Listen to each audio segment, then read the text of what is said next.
Fernando Pessoa. O Eu Profundo e os Outros é os 20ª edição. A editora Nova Fronteira. Poemas dramáticos na Floresta do Alheamento Marinheiro. Nota preliminar: a literatura dramática é uma subespécie de literatura narrativa, e esta uma espécie do gênero literatura.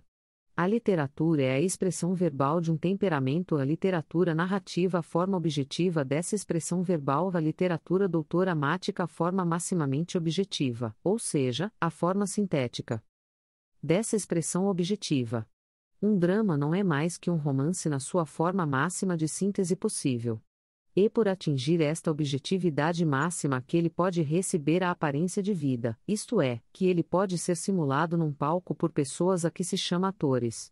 As qualidades possíveis do doutorama resultam, portanto, de 3 origens. Há as que ele tem em comum com todas as formas literárias, visto que ele é literatura. Há as que ele tem, mais particularmente, em comum com todas as narrativas literárias, e há as que lhe são próprias como forma maximamente sintética da narrativa literária. Há 3 espécies de drama: o tipo sintético, que busca incluir em apontamento solto S. D em poemas dramáticos, e, ed. atiça. Se, equilibrando-as, as 3 ordens de qualidades que ao drama são possíveis: o tipo analítico, que busca apresentar só as qualidades particulares e distintivas do drama, e o tipo misto, que busca reunir, conforme possa ser, as qualidades desses 2 tipos. O tipo sintético do drama atinge a sua plenitude no drama inverso. Por ser inverso, atinge o máximo da expressão verbal de um temperamento, que em verso se acentua muito mais que em prosa. Por ser drama, reduz essa expressão verbal à objetividade. Na floresta do alheamento sei que despertei e que ainda durmo. O meu corpo antigo, moído de eu viver, diz-me que é muito cedo ainda. Sinto-me febril de longe. Peso-me não sei porquê. Num torpor lúcido, pesadamente incorpóreo, estagno, entre um sono e a vigília, num sonho que é uma sombra de sonhar.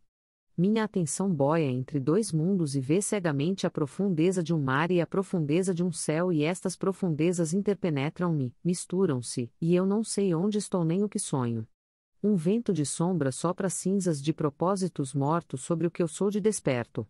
Cai de um firmamento desconhecido um orvalho morno de tédio. Uma grande angústia inerte manuseia minha alma por dentro, se incerta, altera-me como a brisa aos perfis das copas. Na alcova mórbida e morna a antemanhã de lá fora é apenas um hálito de penumbra. Sou todo confusão quieta. Para que há de um dia raiar? Custa-me o saber que ele raiará, como se fosse um esforço meu que houvesse de o fazer aparecer. Com uma lentidão confusa calmo. Entorpeço-me. Boio no ar, entre velar e dormir, e uma outra espécie de realidade surge, e eu em meio dela, não esse. Ei de que onde que não é esse? Surge mais não apaga esta alcova tépida, essa de uma floresta estranha. Coexistem na minha atenção algemadas 2 realidades, como 2 fumos que se misturam. Que nítida de outra e de ela essa trêmula paisagem transparente. E quem é esta mulher que comigo veste de observada essa floresta alheia? Para que é que tem um momento de me perguntar? Eu nem sei querê-lo saber. A alcova vaga é um vidro escuro através do qual, consciente dele, vejo essa paisagem. E essa paisagem conheço há muito, e há muito que com essa mulher que desconheço erro, outra realidade, através da irrealidade dela. Sinto em mim séculos de conhecer aquelas árvores, e aquelas flores e aquelas vias em desvio ser aquele ser meu que ali vagueia, antigo e ostensivo. Ao meu olhar, que o saber que estou nesta alcova veste de penumbras de ver. De vez em quando pela floresta onde de longe me vejo e sinto, um vento lento varre um fumo, e esse fumo é a visão nítida e escura da alcova em que sou atual destes vagos móveis e reposteiros e do seu torpor de noturna. Depois esse vento passa e torna a ser toda só ela a paisagem daquele outro mundo. Outras vezes este quarto estreito é apenas uma cinza de bruma, no horizonte dessa terra diversa. E há momentos em que o chão que ali pisamos é esta alcova visível. Sonho e perco-me, duplo de ser eu e essa mulher. Um grande cansaço é um fogo negro que me consome. Uma grande ânsia passiva é a vida que me estreita. Ó felicidade baça! O eterno estar no bifurcar dos caminhos. Eu sonho e por detrás da minha atenção sonha comigo alguém. E talvez eu não seja senão um sonho desse alguém que não existe. Lá fora a antemanhã tão longínqua. A floresta tão aqui ante outros olhos meus. E eu, que longe desta paisagem quase a esqueço, é ao tê-la que tenho saudades dela. E é ao percorrê-la que a choro e a ela aspiro. As árvores. As flores. O esconder-se copado dos caminhos. Passeávamos às vezes, de braço dado, sob os cedros e as olaias, nenhum de nós pensava em viver. A nossa carne era-nos um perfume vago e a nossa vida um eco de som de fonte. Dávamo-nos as mãos e os nossos olhos perguntavam-se o que seria o ser sensual e o querer realizar em carne a ilusão do amor. No nosso jardim havia flores de todas as belezas. Rosas de contornos enrolados, lírios de um branco amarelecendo-se, papoulas que seriam ocultas se o seu rubro lhes não espreitasse presença, violetas pouco na margem tufada dos canteiros miosotes mínimos, camélias estéreis de perfume. E, pasmados por cima de ervas altas, olhos, os girassóis isolados fitavam-nos grandemente.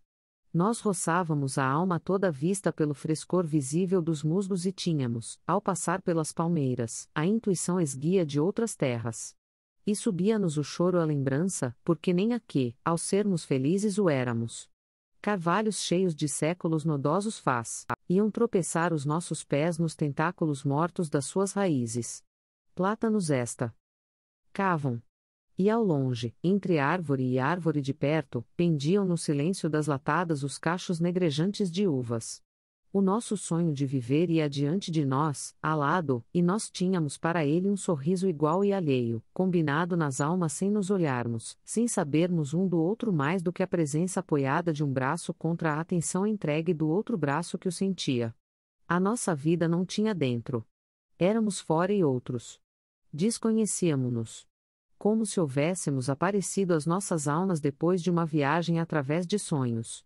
Tínhamos-nos esquecido do tempo, e o espaço imenso empequenara-se-nos na atenção. Fora daquelas árvores próximas, daquelas latadas afastadas, daqueles montes últimos no horizonte haveria alguma coisa de real, de merecedor do olhar aberto que se dá às coisas que existem? Na clepsidra da nossa imperfeição gotas regulares de sonho marcavam horas irreais. Nada vale a pena, ó meu amor longínquo, senão o saber como é suave saber que nada vale a pena.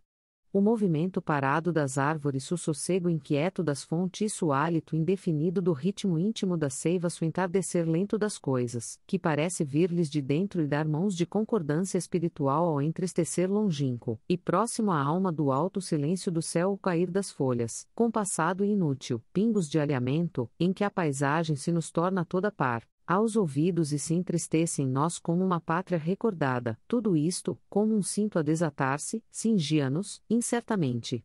Ali vivemos um tempo que não sabia decorrer, um espaço para que não havia pensar em poder-se medi-lo.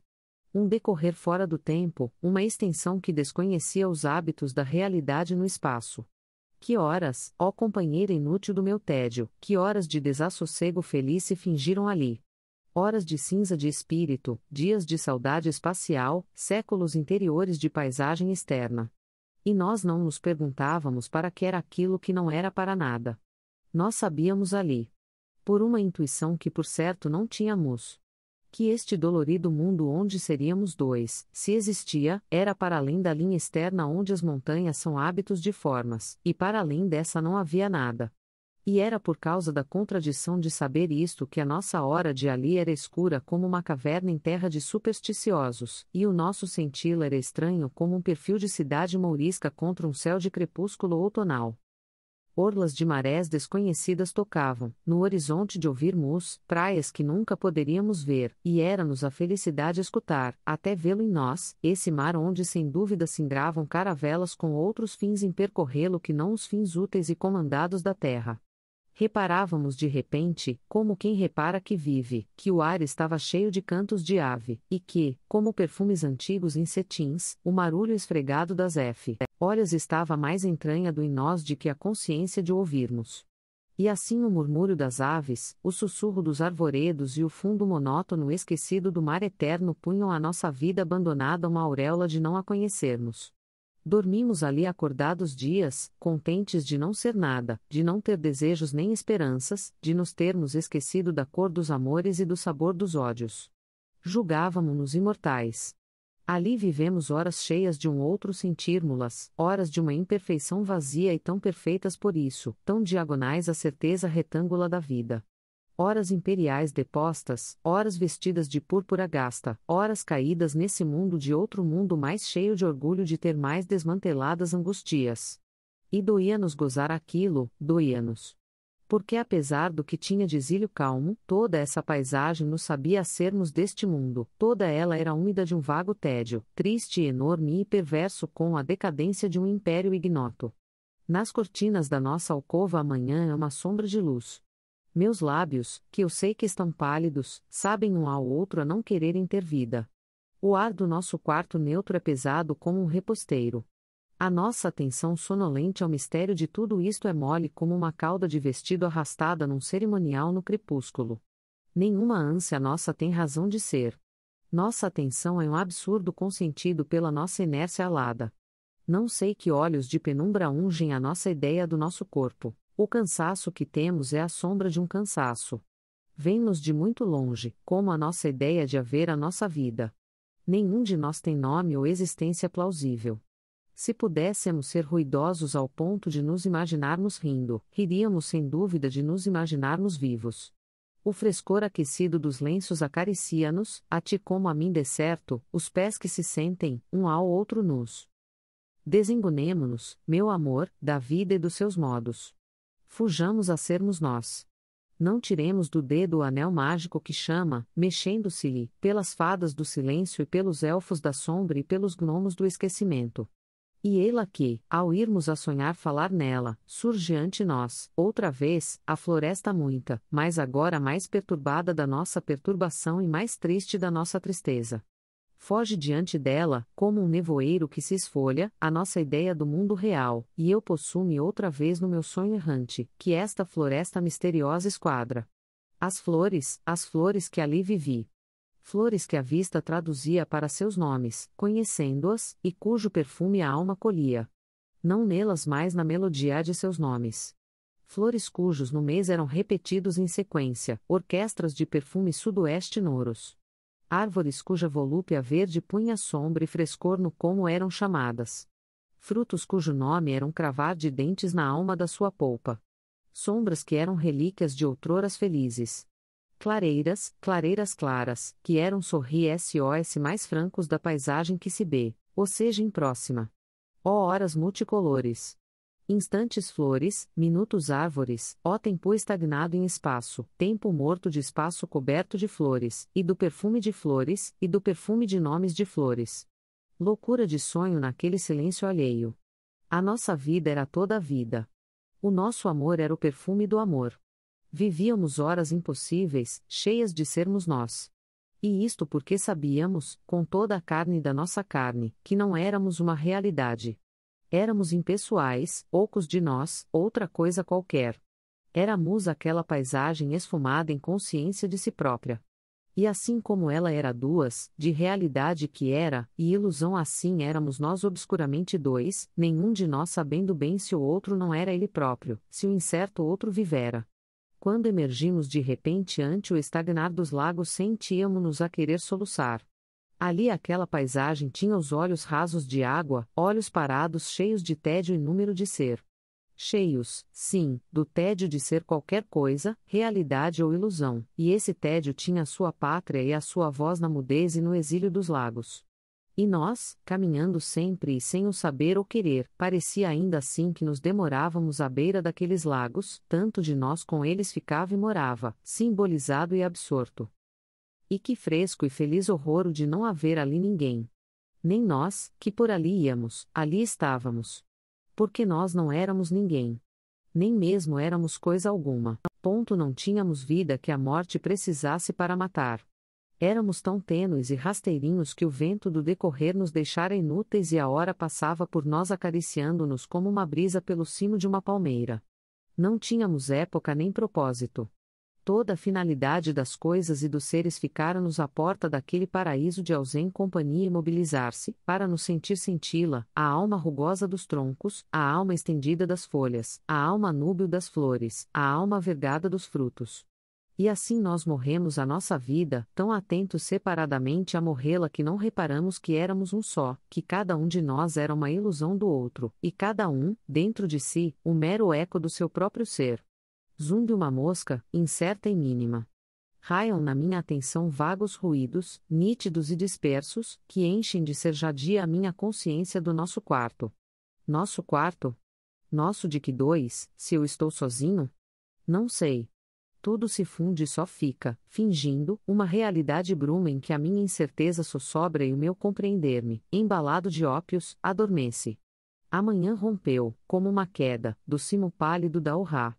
Acabaram de arder, meu amor, na lareira da nossa vida, as achas dos nossos sonhos. Desenganemo-nos da esperança, porque trai, do amor, porque cansa, da vida, porque farta, e não sacia, e até da morte, porque traz mais do que se quer e menos do que se espera. Desenganemo-nos, ó velada, do nosso próprio tédio, porque se envelhece de si próprio e não ousa ser toda a angústia que é. Não choremos, não odiemos, não desejemos. Cobramos, ó silenciosa, com um lençol de linho fino o perfil hirto da nossa imperfeição. O marinheiro a Carlos Franco um quarto que é sem dúvida num castelo antigo. Do quarto vê-se que é circular. Ao centro ergue-se, sobre uma essa, um caixão com uma donzela, de branco. 4 tochas aos cantos. À direita, quase em frente a quem imagina o quarto, há uma única janela, alta e estreita, dando para onde só se vê. Entre 2 montes longínquos, um pequeno espaço de mar. Do lado da janela velam 3 donzelas. A primeira está sentada em frente à janela, de costas contra a tocha de cima da direita. As outras 2 estão sentadas uma de cada lado da janela. É noite e há como que um resto vago de luar. Primeira veladora. Ainda não deu hora nenhuma. Segunda. Não se podia ouvir. Não há relógio aqui perto. Dentro em pouco deve ser dia. Terceira. Não, o horizonte é negro. Primeira. Não desejais, minha irmã, que nos entretenhamos contando o que fomos? É belo e é sempre falso. Segunda. Não, não falemos disso. De resto, fomos nós alguma coisa? Primeira. Talvez. Eu não sei. Mas, ainda assim, sempre é belo falar do passado. As horas têm caído e nós temos guardado silêncio. Por mim, tenho estado a olhar para a chama daquela vela. Às vezes treme, outras torna-se mais amarela, outras vezes empalidece. Eu não sei por que é que isso se dá. Mas sabemos nós, minhas irmãs, por que se dá qualquer coisa. Uma pausa, a mesma. Falar no passado, isso deve ser belo, porque é inútil e faz tanta pena. Segunda. Falemos, se quiserdes, de um passado que não tivéssemos tido. Terceira.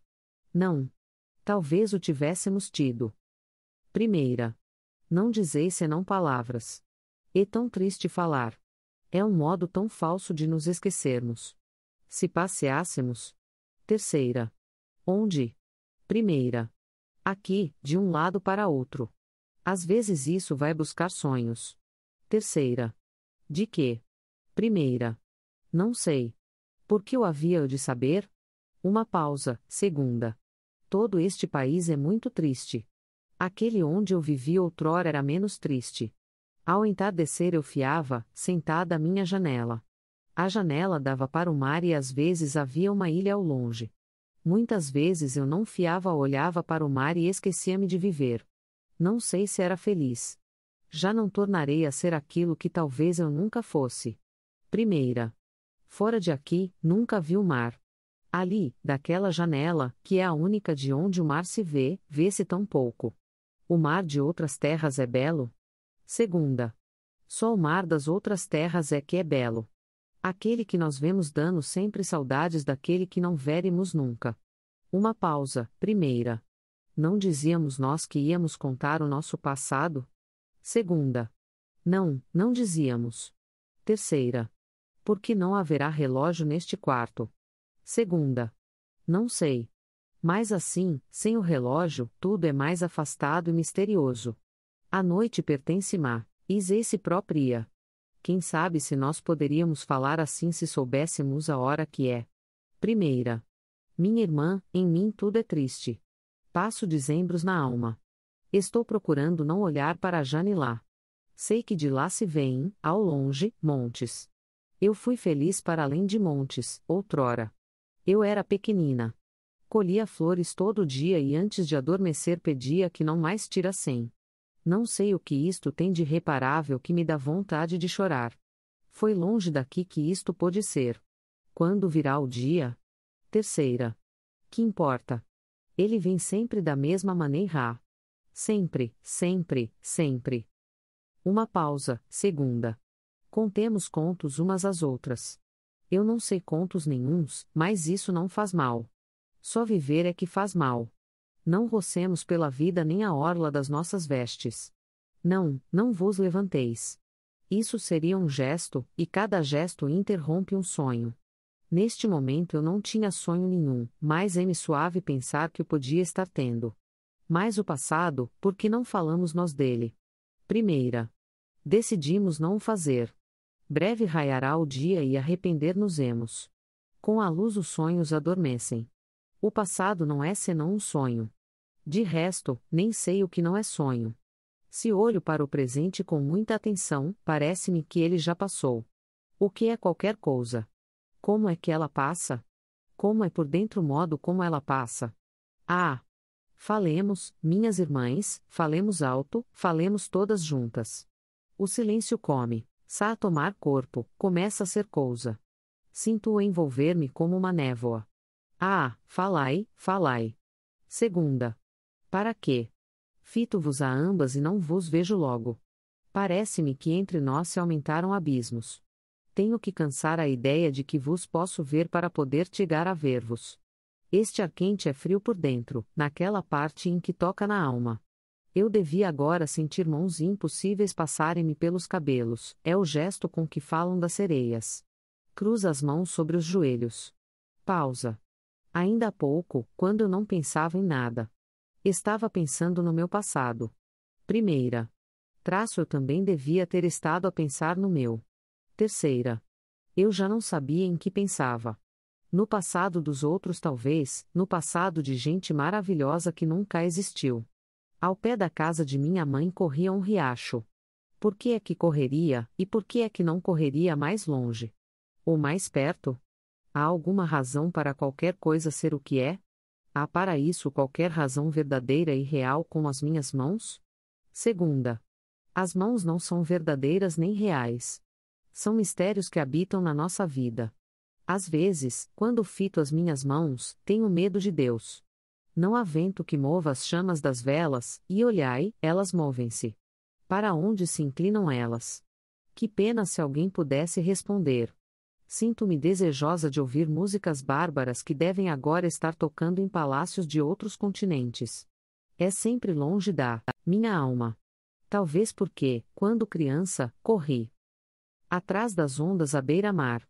Levei a vida pela mão entre rochedos, maré baixa, quando o mar parece ter cruzado as mãos sobre o peito e ter adormecido como uma estátua de anjo para que nunca mais ninguém olhasse. Terceira. As vossas frases lembram-me a minha alma. Segunda. É talvez por não serem verdadeiras. Mal sei que as digo. Repito-as seguindo uma voz que não ouço que mais está segredando. Mas eu devo ter vivido realmente a beira-mar. Sempre que uma coisa ondeia, eu amo-a. Há ondas na minha alma. Quando ando embalo-me. Agora eu gostaria de andar. Não o faço porque não vale nunca a pena fazer nada, sobretudo o que se quer fazer. Dos montes é que eu tenho medo. É impossível que eles sejam tão parados e grandes. Devem ter um segredo de pedra que se recusam a saber que têm. Se desta janela, debruçando-me, eu pudesse deixar de ver montes, debruçar-se-ia um momento da minha alma alguém em quem eu me sentisse feliz. Primeira. Por mim, amo os montes. Do lado de cá de todos os montes é que a vida é sempre feia. Do lado de lá, onde mora minha mãe, costumávamos sentar-nos à sombra dos tamarindos e falar de ir ver outras terras. Tudo ali era longo e feliz como o canto de duas aves, uma de cada lado do caminho. A floresta não tinha outras clareiras senão os nossos pensamentos. E os nossos sonhos eram de que as árvores projetassem, no chão outra calma que não as suas sombras e leirismo. Foi decerto assim que ali vivemos, eu e não sei se mais alguém. Dizei-me que isto foi verdade para que eu não tenha de chorar. Segunda. Eu vivi entre rochedos e espreitava o mar. A orla da minha saia era fresca e salgada batendo nas minhas pernas nuas. Eu era pequena e bárbara. Hoje tenho medo de ter sido. O presente parece-me que durmo. Falai-me das fadas. Nunca ouvi falar delas a ninguém. O mar era grande demais para fazer pensar nelas. Na vida quer-se ser peque número. Éreis feliz, minha irmã? Primeira. Começo neste momento a tê-lo sido outrora. De resto, tudo aquilo se passou na sombra. As árvores viveram no mais do que eu. Nunca chegou quem o mal espirrava. E vós, irmã, por que não falais? Terceira.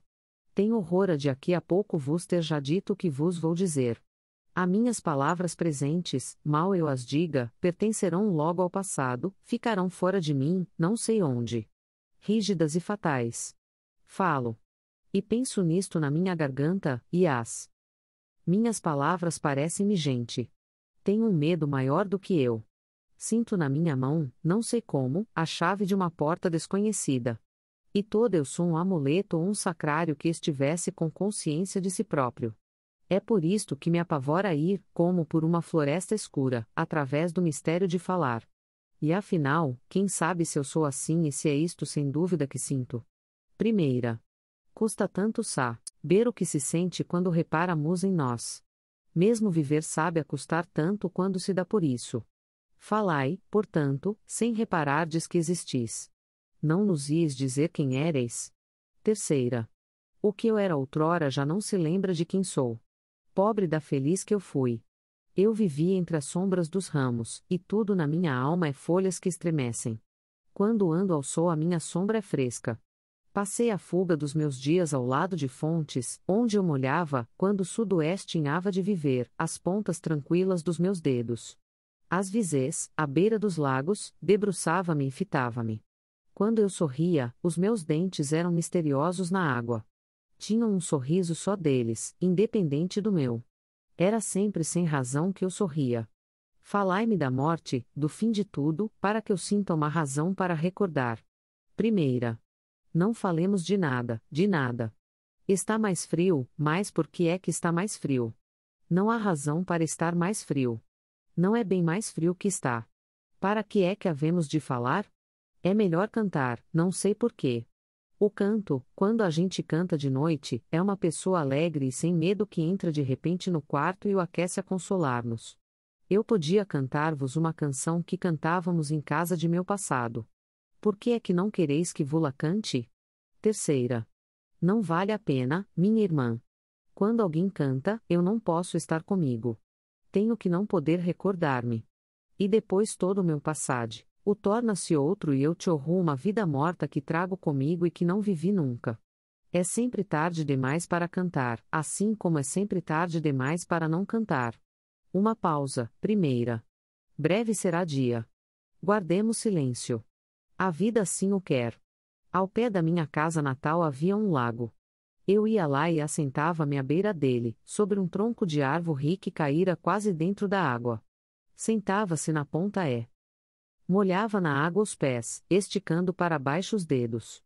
Depois olhava excessivamente para as pontas dos pés, mas não era para os ver. Não sei porquê. Mas parece-me deste lago que ele nunca existiu. Lembrar-me dele é como não me poder lembrar de nada. Quem sabe por que é que eu digo isto e se fui eu que vivi o que recordo. Segunda. À beira-mar somos tristes quando sonhamos. Não podemos ser o que queremos ser, porque o que queremos ser queremos-lo sempre ter sido no passado. Quando a onda se espalha a espuma chia. Parece que há 1000 vozes mínimas a falar. A espuma só parece ser fresca a quem a julga uma. Tudo é muito e nós não sabemos nada.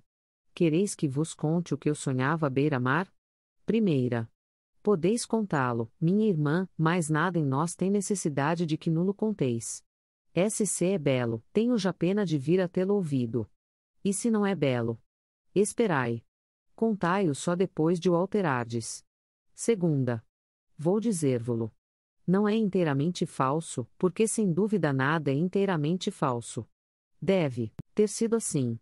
Um dia que eu dei por mim recostada no cimo frio de um rochedo, e que eu tinha esquecido que tinha pai e mãe e que houvera em mim infância e outros dias, nesse dia vi ao longe, como uma coisa que eu só pensasse em ver.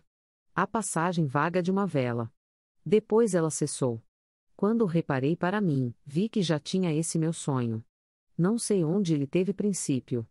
E nunca tornei a ver outra vela.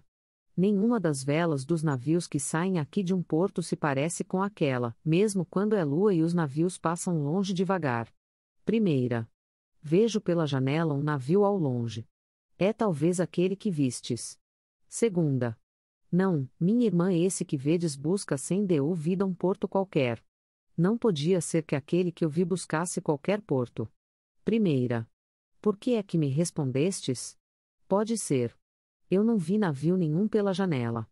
Desejava ver um e falei-vos dele para não ter pena. Contai-nos agora o que foi que sonhastes à beira-mar. Segunda. Sonhava de um marinheiro que se houvesse perdido numa ilha longínqua. Nessa ilha havia palmeiras hirtas, poucas, e aves vagas passavam por elas. Não vi se alguma vez pousavam. Desde que, naufragado, se salvara, o marinheiro vivia ali. Como ele não tinha meio de voltar à pátria, e cada vez que se lembrava dela sofria, pôs-se a sonhar uma pátria que nunca tivesse tido, pôs-se a fazer ter sido sua uma outra pátria, uma outra espécie de país com outras espécies de paisagem, e outra gente, e outro feitio de passarem pelas ruas e de se debruçarem das janelas. Cada hora ele construía em sonho esta falsa pátria, e ele nunca deixava de sonhar, de dia a sombra curta das grandes palmeiras, que se recortava, orlada de bicos, no chão areento e quente de noite, estendido na praia, de custas e não reparando nas estrelas. Primeira.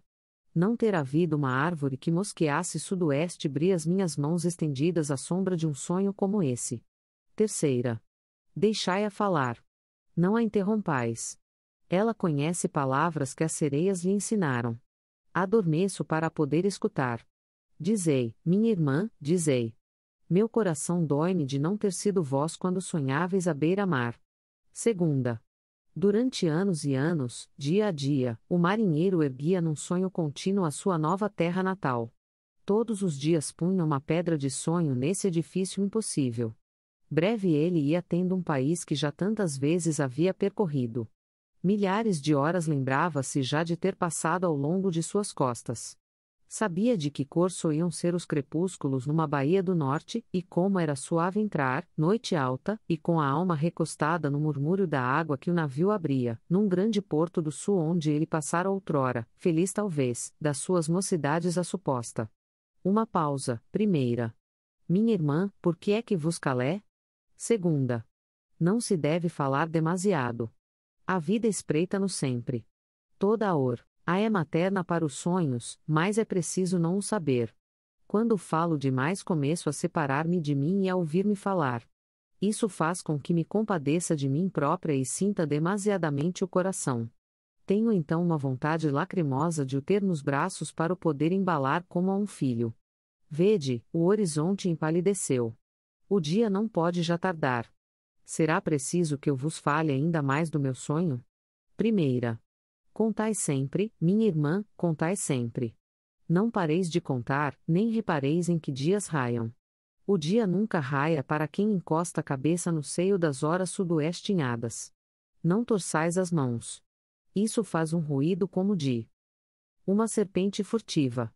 Falai-nos muito mais do vosso sonho. Ele é tão verdadeiro que não tem sentido nenhum. Só pensar centímetros ouvir-vos me toca a música na alma. Segunda. Sim. Falar-vos-ei mais dele. Mesmo eu preciso de vô-lo contar. À medida que o vou contando, é a mim também que o conto. São 3 a escutar. De repente, olhando para o caixão, e estremecendo, 3 não. Não sei. Não sei quantas. Terceira. Não faleis assim. Contai depressa, contai outra vez. Não faleis em quantos podem ouvir. Nós nunca sabemos quantas coisas realmente vivem e veem e escutam. Voltai ao vosso sonho. O marinheiro. O que sonhava o marinheiro? Segunda, mais baixo, numa voz muito lenta, ao princípio ele criou as paisagens e depois criou as cidades, criou depois as ruas e as trave. Sás, uma e uma, cinzelando-as na matéria da sua alma, uma a uma as ruas, bairro a bairro, até as muralhas do cais de onde ele criou depois os portos. Uma a uma as ruas, e a gente que as percorria e que olhava sobre elas das janelas. Passou a conhecer certa gente, como quem a reconhece apenas. Ia-lhes conhecendo as vidas passadas e as conversas, e tudo isto era como quem sonha apenas paisagens e as vai vendo. Depois viajava, recordado, através do país que criara. E assim foi construindo seu passado. Breve tinha uma outra vida anterior. Tinha já, nessa nova pátria, um lugar onde nascera, os lugares onde passara a juventude, os portos onde embarcara. E tendo tido os companheiros da infância e depois os amigos e inimigos da sua idade viril. Tudo era diferente de como ele o tivera, nem o país, nem a gente, nem o seu passado próprio se pareciam com o que haviam sido. Exigis que eu continue? Causa-me tanta pena falar disto. Agora, porque vos falo disto, aprazia-me mais estar-vos falando de outros sonhos. Terceira.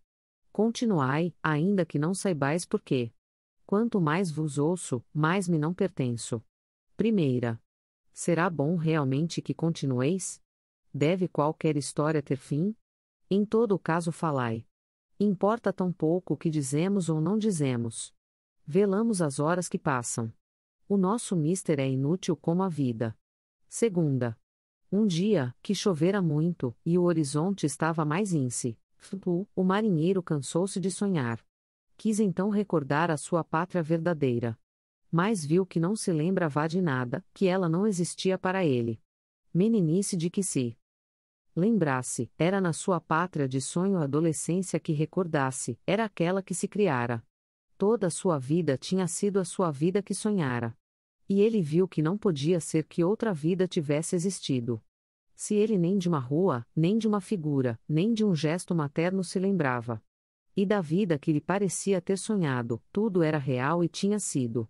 Nem sequer podia sonhar outro passado, conceber que tivesse tido outro, como todos, um momento, podem crer.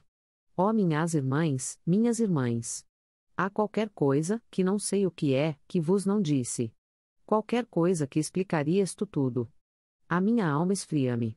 Mal sei se tenho estado a falar. Falai-me, gritai-me, para que eu acorde, para que eu saiba que estou aqui ante vós e que há coisas que são apenas sonhos. Primeira, numa voz muito baixa, não sei que vos diga.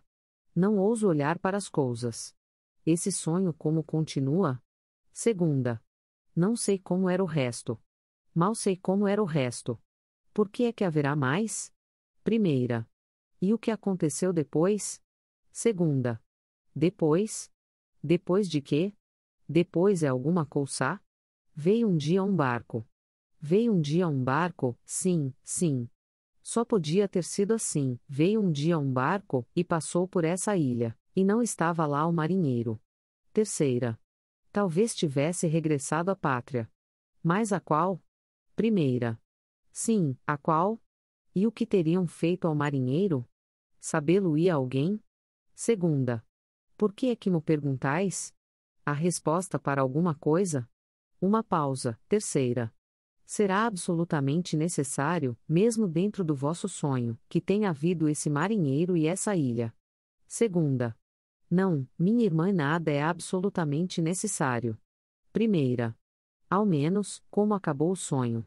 Segunda. Não acabou. Não sei. Nenhum sonho a acabar. Sei eu ao certo se eu não continuo sonhando, se eu não sonho sem o saber se o sonhá-lo não é esta coisa vaga que eu chamo a minha vida? Não me faleis mais.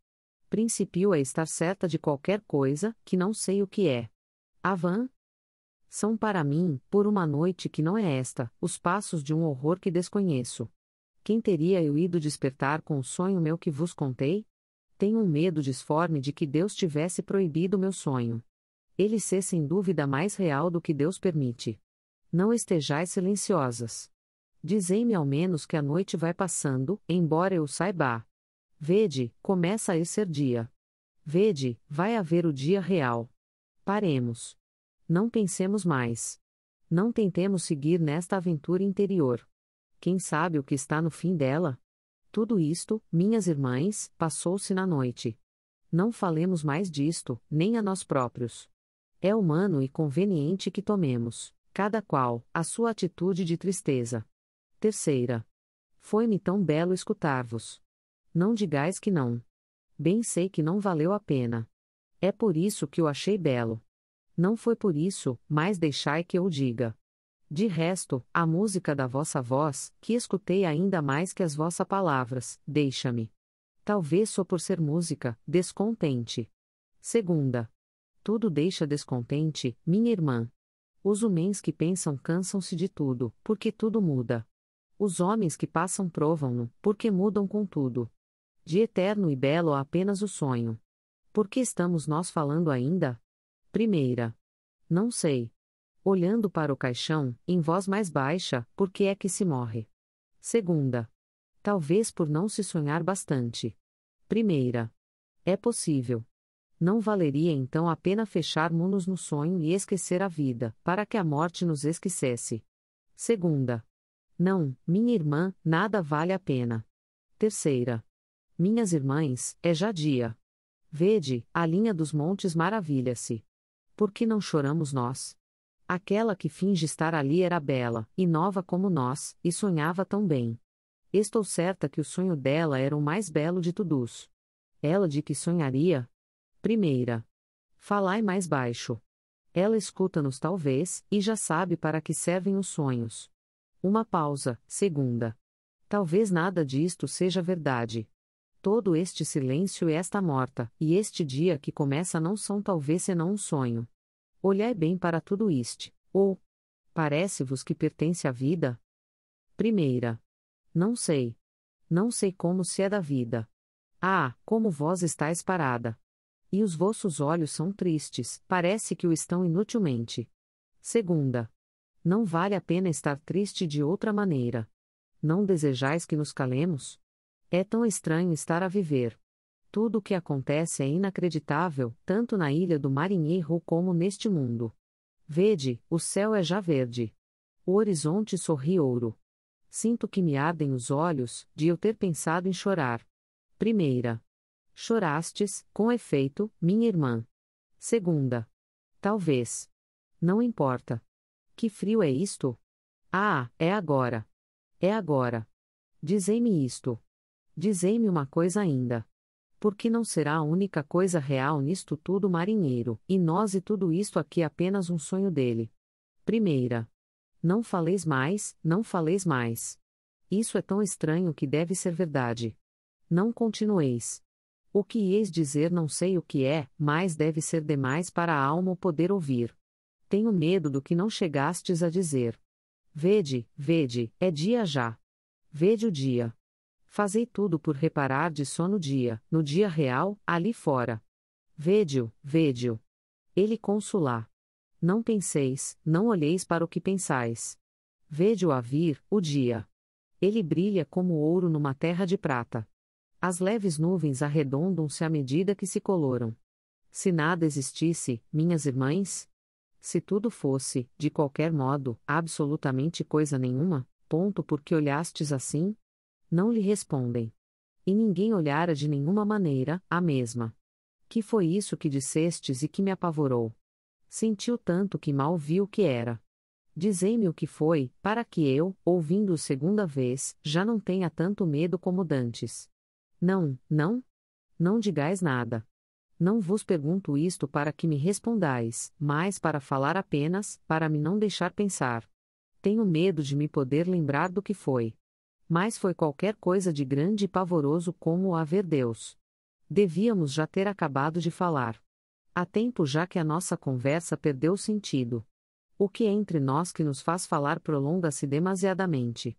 Há mais presenças aqui do que as nossas almas. O dia devia ter já raiado. Deviam já ter acordado. Tarda qualquer coisa.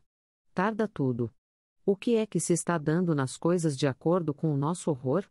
Ah, não me abandoneis. Falai comigo, falai comigo. Falai ao mesmo tempo do que eu para não deixar de sozinha a minha voz. Tenho menos medo a minha voz do que a ideia da minha voz, dentro de mim, se for reparar que estou falando. Terceira. Que voz é essa com que falais? É de outra. Vem de uma espécie de longe. Primeira. Não sei. Não me lembreis isso. Eu devia estar falando com a voz aguda e tremida do medo. Mas já não sei como é que se fala. Entre mim e a minha voz abriu-se um abismo. Tudo isto, toda esta conversa e esta noite, e este medo, tudo isto devia ter acabado de repente, depois do horror que nos dissestes. Começo a sentir que o esqueço, a isso que dissestes, e que me fez pensar que eu devia gritar de uma maneira nova para exprimir um horror de aqueles. Terceira, para a segunda, minha irmã, não nos devias ter contado esta história. Agora estranho-me viva com mais horror. Conta a vez e eu tanto me distraía que ouvia o sentido das vossas palavras e o seu som separadamente. E parecia-me que vós, e a vossa voz, seu sentido do que dizíeis eram três entes diferentes, como três criaturas que falam e andam. Segunda. São realmente três entes diferentes, com vida própria e real. Deus talvez saiba por quê. Ah! Mas por que é que falamos? Quem é que nos faz continuar falando? Por que falo eu sem querer falar? Por que é que já não reparamos que é dia? Primeira. Quem pudesse gritar para despertar-nos. Estou a ouvir-me a gritar dentro de mim, mas já não sei o caminho da minha vontade para minha garganta. Sinto uma necessidade feroz de ter medo de que alguém possa agora bater aquela porta. Por que não bate alguém à porta? Seria impossível se eu tinha necessidade de ter medo disso, de saber de que é que tenho medo. Que estranha que me sinto. Parece-me já não ter a minha voz. Parte de mim adormeceu e ficou a ver. O meu pavor cresceu mais, eu já não sei senti-lo. Já não sei em que parte da alma é que se sente. Puseram ao meu sentimento do corpo uma mortalha de chumbo. Para que foi que nos contastes a vossa história? Segunda. Já não me lembro. Já mal me lembro que a contei. Parece ter sido já há tanto tempo. Que sono absorve o meu modo de olhar para as coisas. O que é que nós queremos fazer? O que é que nós temos ideia de fazer? Já não sei se é falar ou não falar. Primeira. Não falemos mais. Por mim, cansa-me o esforço que fazeis para falar. Dói-me o intervalo que há entre o que pensais e o que dizeis. A minha consciência boia à tona da sonolência apavorada dos meus sentidos pela minha pele. Não sei o que é isto, mas é o que sinto. Preciso dizer frases confusas, um pouco longas, que custem a dizer. Não sentis tudo isto como uma aranha enorme que nos tece de alma a alma uma teia negra que nos prende? Segunda. Não sinto nada. Sinto as minhas sensações como uma coisa que se sente. Quem é que eu estou sendo? Quem é que está falando com a minha voz? Ah! Escutai. Primeira e terceira. Quem foi? Segunda. Nada. Não ouvi nada. Quis fingir que ouvia para que vós supusesseis que ouvieis e eu pudesse crer que havia alguma coisa a ouvir. Oh, que horror íntimo nos desata a voz da alma, e as sensações dos pensamentos, e nos faz falar e sentir e pensar quando tudo em nós pede o silêncio e o dia e a inconsciência da vida. Quem é a quinta pez, ou ei neste quarto que estende o braço e nos interrompe sempre que vamos a sentir? Primeira. Para que tentar apavorar-me? Não cabe mais terror dentro de mim. Peso excessivamente ao colo de me sentir. Afundei-me toda no lodo morno do que suponho que sinto. Entra-me por todos os sentidos qualquer coisa que nos pegue e nos vela. Pesam-me as pálpebras a todas as minhas sensações. Prende-se a língua a todos os meus sentimentos. Um sono fundo cola às outras as ideias de todos os meus gestos. Por que foi que olhastes assim? Terceira, numa voz muito lenta e apagada. Ah, é agora, é agora. Sim, acordou alguém. Há gente que acorda. Quando entrar alguém, tudo isto acabará. Até lá façamos por crer que todo este horror foi um longo sono que fomos dormindo. É dia já. Vai acabar tudo. E de tudo isto fica. Minha irmã, que só vós sois feliz, porque acreditais no sudoeste em um. Segunda. Por que é que me perguntais? Porque eu disse. Não, não acredito. Um galo canta. A luz. Como que subitamente, aumenta. As íris veladoras quedam-se silenciosas e sem olharem umas para as outras. Não muito longe, por uma estrada, um vago carro geme e chia. 11-12 de outubro, 1913.